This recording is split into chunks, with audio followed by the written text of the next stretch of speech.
예, 오늘의 말씀은 간음하지 말라 말씀하십니다. 간음은 우리가 도둑질로 표현하고 아니면 탐욕이나 음욕에 의해서 순결을 버리는 것을 간음이라고 이야기합니다. 이스라엘의 결혼 제도를 보면은 남녀가 정혼을 합니다. 정혼을 하고 1년 정도 후에 아버지가 아들에게 돈을 줍니다. 신부 데려올 돈을 주면 아들이 그러니까 신랑이 여자를 데리고 와서 함께 사는 것을 이제 정혼이라 하고, 또 1년 후에 이제 그 주차금을 가지고 와서 여자를 데리고 오면 그때 결혼을 지킵니다. 이 정혼은 결혼과 동일한 효력이 있습니다. 그래서 정혼했다고 하는 것은 결혼한 거라 마찬가지로 그 당시에는 그렇게 이스라엘 결혼 풍습이 있었습니다. 그래서 우리가 정혼을 하고도 다른 여자랑 결혼하는 경우가 있었어요. 다른 여자랑. 그러니까 1년 동안 기다리지 못하고 또 다른 여자를 취하기도 하고, 또한 그 정혼을 했는데 그 여자가 남자가 오지 않은 경우도 있었습니다. 그래서 이러한 경우에 예를 들은 겁니다. 그래서 남자가 정혼을 하고 다른 여자를 취한 것을 우리는 여기서는 간음했다 이렇게 이야기합니다. 그래서 다른 여자를 훔쳤다는 뜻도 있고, 또 탐욕과 음욕에 의해서 또 순결하지 않은 것을 이야기하고, 성경에서 간음은 보통 어떤 비유로 쓰시냐면 우리가 다른 신을 모시는 것, 하나님과 나와 하나 되어 연합되어 우리는 세례받고 연합되어 구원을 받고 하나님과 동행하는 삶을 살아야 함에도 불구하고 다른 신을 심는 것을 간음했다 이렇게 비유도 하십니다. 그래서 여기서는 우리의 도덕성을 이야기하고, 우리가 또 의도적으로 알면서 다른 죄를 짓는 것을 우리가 하지 말라고 말씀을 하십니다. 여기서 무슨 이혼 증서가 나오는데, 이혼 증서는 뭐냐? 정혼을 하고도 정혼이 파기된 증서를 주지 않으면, 그리고 남자가 다른 여자를 취하면 이것이 간음이고, 여자 또한 이혼 증서를 남자가 써주지 않으면 이러지도 저러지도 못하는 상황인데, 또 시간이 지났다고 해서 다른 남자랑 결혼하면 이 또한 간음한 것이다 이렇게 말씀하시는 것이에요. 여기서 하나님께서 우리에게 간음하지 말라고 주시는 말씀은 28절 말씀 보시면, 나는 너희에게 이르노니 음욕을 품고 여자를 보는 자마다 마음에 이미 간음하였느니라고 말씀하십니다. 우리가 실생활 영성에서 침투 단계, 사단마귀 어둠의 침투 단계를 이야기합니다. 우리가 언뜻 음욕을 품을 수도 있고 다른 생각이 들 수도 있습니다. 근데 여기에서 보면은 음욕을 품었다고 이야기해요. 여자를 보는 자마다 마음에 이미 간음하였다, 죄를 지었다고 이야기합니다. 마음을 품었다는 것은 뭐냐면 어둠이 들어왔을 때 그것을 내가 승낙한 거예요. 내가 받아들인 거예요. 그래서 우리가 나쁜 마음을 먹고 우리가 내 유익을 위해서 다른 여자를 취하고 내 유익을 위해서 거짓말을 하고, 또 알고도 모르는 죄하고, 또 그것을 받아들이는 그 마음이 뭐냐면 이미 벌써 마음으로 죄를 지은 거예요. 그래서 구약에서 보면은 율법으로 보면 행위를 보고 드러난 죄를 행해서 죄를 짓는 거지만, 신약에서 예수님이 말씀하신 건 뭐냐? 네가 벌써 마음에 죄를 지은 그때부터 너는 죄인이라고 말씀하시는 거예요. 그러니까 어떻게 보면 율법이 더 센 것 같지만 실질적으로 내용을 보면 예수님이 말씀하신 말씀이 더 세요. 왜냐? 마음을 우리 스스로 다스리기가 사실 쉽지가 않은 거예요. 그래서 우리의 마음부터 지키지 못하면 우리가 죄를 짓고 우리가 생명을 지키지 못하게 되는 것이죠. 요한 3서에 내 영혼이 잘된 같이 범사에 잘되고 강건케 되기를 원하라고 말씀이 있어요. 이게 여기서 영혼이 뭐냐면 혼을 얘기해요. 혼은 뭘 얘기를 하냐면 영어로 이제 그 soul이라고 얘기하는데, 혼은 우리가 마음과 생각을 얘기하는 거예요. 우리가 마음과 생각이 잘됨 같이 범사에 잘되고 강건케 된다 이렇게 말씀하시는 거예요. 그래서 우리가 마음을 지키는 것이 굉장히 중요합니다. 여기서 간음하지 말라, 벌써 마음에 품은 것은 죄를 지은 거라고 말씀하신 것처럼 우리가 우리의 마음을 지키는 게 굉장히 중요합니다. 우리가 마음을 어떻게 지키느냐, 우리가 실상을 형성을 하는 분들은 그걸 다 좀 분별할 줄 아는 거예요. 어둠이 내게 들어오고 어떤 생각이 들어왔을 때 우리가 그 생각을 물리칠 수 있으면 마음을 지킬 수 있는 능력이 있는 거예요. 하나님께서는 우리에게 능력을 주셨습니다. 자유의지를 주셨어요. 우리가 그 자유의지를 가지고 우리의 마음을 지키고 어둠을 분별하고 빛을 분별하는 것을 마음을 지키는 것입니다. 근데 우리 삶 가운데 그것을 지키느냐? 우리는 머릿속으로는 알고 있고 성경에서도 이 말씀이 말씀하시는 건 다 알고 있지만 우리 삶 가운데는 실질적으로 그러지 못해요. 우리가 화를 내고 우리가 우리 삶 가운데 누구를 미워하고 하는 것을 때 우리가 말을 하고 행동을 할 때 우리가 즉흥적으로 성질을 내기도 하고 욕을 하기도 하고 화를 내기도 하고 이런 여러 가지 우리 증상들이 있어요. 성령이 있는 사람들은 이것을 그대로 내보내지 않는 거예요. 그것도 다 자유의지를 통해서 분별해서 내보내는 거예요. 욕하고 성질내고 후회하는 것은 뭐냐? 그때는 성령이 없는 거예요. 내게 성령이 없고 내 자유의지가 없는 상태에서 나가는 게 뭐냐? 버럭 화내는 거고 나도 모르게 욕을 하는 거고 나도 모르게 내 입이 벌써 말이 나가는 건 뭐냐? 벌써 성령이 없는 거고 내 의지가 없는 상태에서 나가는 거예요. 이게 뭐냐? 성령이 소멸된 상태예요. 성령이 충만할 때는 어떠냐? 어떠한 상황이 와도 내가 화를 내거나 내가 어떤 상황이 됐을 때 버럭 이렇게 바로 본능적으로 나가는 것이 아니라 성령이 그걸 막아요. 그래서 한 번 더 생각하고 내 자유의지를 통해서 나가는 게 성령의 충만한 단계고 거기서 내 믿음의 수준, 내 지식의 수준, 예수 그리스도를 아는 수준의 만큼 행하게 되고 내가 분별하게 되고 내가 내 자유의지를 사용하게 돼 있어요. 그래서 예수 그리스도를 알고 성경 말씀을 알고 율법을 알고 복음을 아는 사람이 성령 충만한 단계에서는 누가 나를 해코지하고 누가 나에게 심하게 되고 내 뺨을 때릴지라도 내 자유의지가 정상적으로 작동하고 성령이 나를 제어해 주시기 때문에 절대 바로 반응하지 않아요.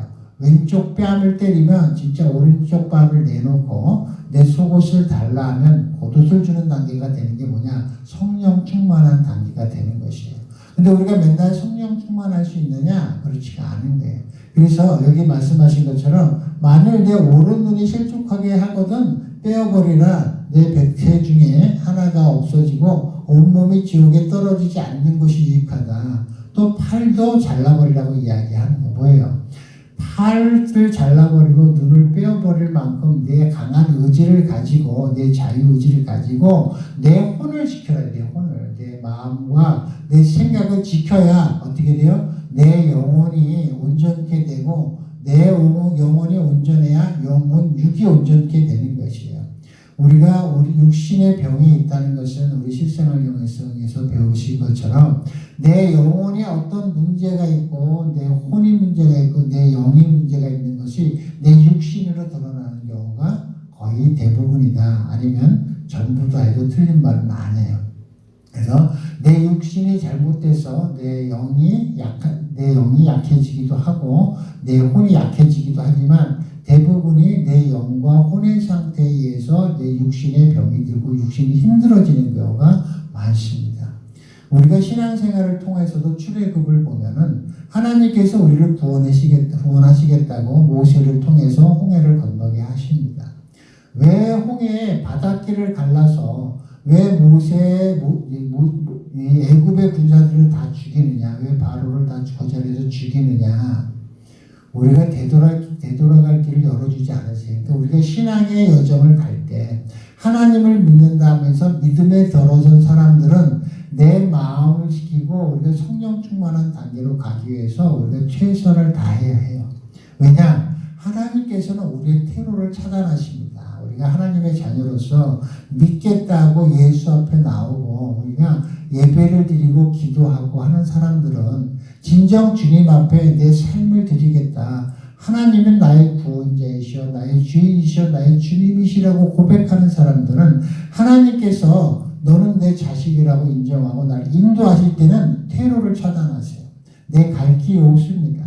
세상이 없어요. 세상에서 지금 드라마나 이런 거를 보면은 요즘도 전 집사람이 이제 가서 드라마를 보니까 뭐 결혼 뭐더라? 결혼작사 뭐 이혼작곡인가? 제목이 그래요. 그러니까 드라마나 이런 것들을 보면은 참 지저분해서 볼 수가 없어요. 더러워서 볼 수가 없어.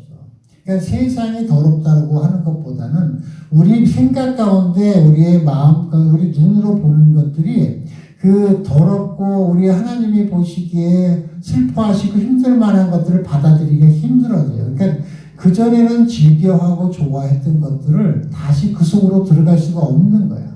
왜? 내 안에 성령이 계시기 때문에. 나를 인도하시고 역사하시고 내 마음의 생각과 뜻을 감찰하시는 그분이 내 자유의지를 그분이 움직이시고 내가 그 자유의지를 통해서 그분에게 순종하며 나아가기 때문에 우리가 꼭 정결해서가 아니라 그분께 의지해야 되겠다는 내 생각과 마음이 그것을 나를 인도하시고 역사하시는 것이에요. 그래서 하나님께서는 출애굽을 통해서 내가 알지 못하는 홍해길을 바다 밑에 있는 길을 보여주시고 또 그거를 통해서 우리의 퇴로를 차단하세요. 그래서 우리는 믿는다 하면서 믿음의 길에 들어서고 이렇게 아침 일찍 일어나서 육신의 편안함을 찾지 아니하고 영혼의 평강을 위해서 하나님의 말씀을 먹는 주님의 자녀들은 그걸 알아요. 그래서 어떻게 해요? 내 자유의지를 통해서 간다고 하는데 우리의 삶이 분별하지 못하면 사단 마귀가 그 어두운 생각들이 나를 틈타는 걸 깨닫지 못해요. 내가 성질 한번 확 내고 내가 확 뒤집어 놓고도 그것이 얼마나 잘못됐는지 깨닫지 못하면 성령이 소멸된 상태예요. 내 몸이 육신이 아프고 이것을 위해서 내 마음이 낙심이 될 때는 내 성령이 충만하지 않은 거고 내 자유의지가 제대로 작동되지 않는 거예요.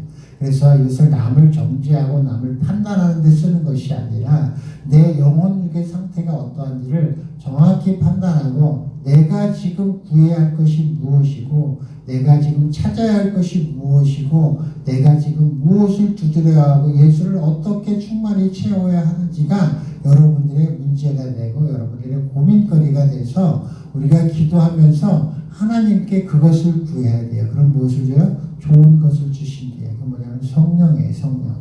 그래서 성령의 충만함을 받아서 내 자유의지를 통해서 성령님과 함께 동행하는 삶을 살아야 되는 것이에요.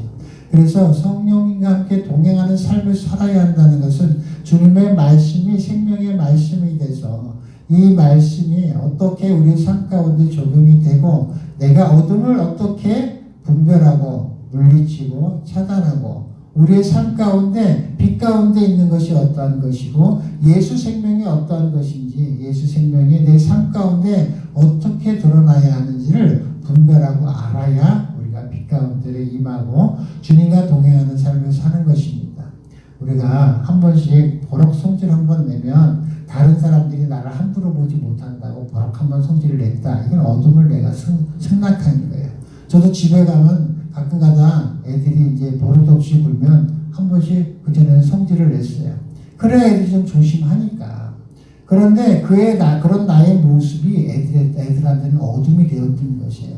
그들에게 내 자식한테는 상처가 됐었고 내 집사람한테는 어둠이 됐다는 것을 내가 깨닫지 못하고 한 번씩 성질을 내고 이걸 한번 내가 고쳐야 되겠다 한번 이것은 내가 뜯어 고쳐야 되겠다 하면 성질을 내고 화를 내고 막 몰아했어요. 그것이 그들에게 주는 상처와 어둠을 깨닫지 못하고 내가 그렇게 살아왔다는 거죠.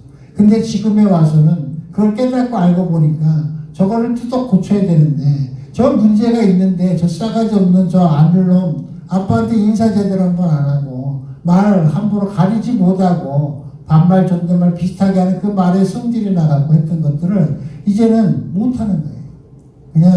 그냥 바라보고 기도하고 가는 거예요. 마음이 아프고 슬프고 그것 때문에 와이프랑 말다툼할 때도 있지만 지금은 그전처럼 상처를 주고 힘들게 하는 일을 못하는 거예요. 성령 충만한 단계예요.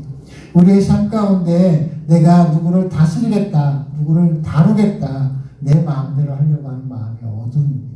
우리 심령 가운데 항상 사랑하고 용납하고 기다려주고 참고 견디는 삶 속에서 그들이 변하고 그들이 내 모습 속에서 예수를 발견하고 예수의 형상을 발견하고 우리가 그 믿음 가운데 하나님의 말씀을 붙들고 이 말씀이 생명의 말씀임을 깨달아 알아서 이 말씀이 우리의 삶 가운데 드러날 때 그들이 변화되고 구원의 길로 인도되리라고 믿습니다. 여러분의 삶 가운데 내가 깨닫지 못했던 어둠이 있다면 깨닫고 또 그것이 내 마음에 내 마음대로 내 의지대로 통제가 되지 아니하고 또 내가 또 기억나는 것들이 있다면 또 회개하고 주님 앞에 나아가서 주여 내 마음을 다스려 주십시오. 주님은 나의 주인이시오. 나의 주인은 예수 그리스도이시오. 성령이여 말씀이여 나를 인도하소서 나를 구원하소서 간절하게 기도하며 나아가면 하나님께서 내 자유의지를 강건케 해주시고 내 혼을 강건케 해주시고 그 영이신 그 예수 그리스도께서 내 마음을 붙들어 주십니다. 성령 충만함을 받아서 우리의 삶 가운데 어둠을 드러내고 어둠으로 세상을 다스리려는 것이 아니요 빛으로 세상을 다스리고 그리스도의 형상으로 하나님의 형상으로 세상과 맞이하며